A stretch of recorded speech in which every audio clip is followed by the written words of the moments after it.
మీకు గరుడ పురాణం గురించి తెలిసే ఉంటుంది లేదా ఏదో ఒక సమయంలో వినే ఉంటారు. ఇందులో పుట్టుక నుంచి మరణం వరకు అన్ని విషయాల గురించి, సాంప్రదాయాల గురించి, ఆచారాల గురించి ప్రస్తావించి ఉంది. హిందూ మతంలో పుట్టుక నుంచి మరణం వరకు అన్ని సంప్రదాయాలు, ఆచారాలు పాటిస్తారు. వాటినే 16 సంస్కారాలు అంటారు.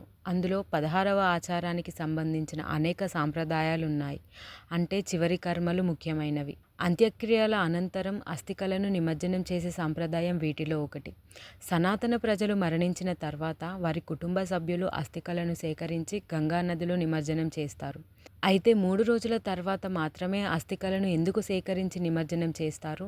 ఈ విషయాలన్నింటికి సంబంధించిన రహస్యం గరుడ పురాణంలో ఉందని జ్యోతిష్య పండితులు చెబుతున్నారు. అంత్యక్రియల తర్వాత సేకరించిన అస్థికల గురించి వీటిని మరణించిన 3వ, 8వ, 9వ రోజున సేకరిస్తారని చెప్పారు. అలాగే వాటిని 10 రోజుల్లో గంగా నదిలో నిమజ్జనం చేయాలి. గంగా నదితో పాటు నర్మదా నది, గోదావరి నది, కృష్ణా నది, బ్రహ్మపుత్ర మొదలైన నదులలో కూడా అస్థికలను నిమజ్జనం చేయవచ్చని గరుడ పురాణంలో ఉందని పండితులు చెబుతున్నారు. అసలు అస్థికలని ఎందుకు గంగలో కలుపుతారు? మన శరీరం 5 తత్వాలతో రూపొందించారు. చివరి కర్మల తర్వాత శరీరం పంచభూతాలలో కలిసిపోతుంది. ఆత్మ అమరత్వం, నాశనం చేయలేనిది అని గీతలో చెప్పారు. అందుకే చివరి కర్మల తర్వాత ఆత్మ బయటకు వచ్చి కొత్త జీవితానికి వెళుతుంది.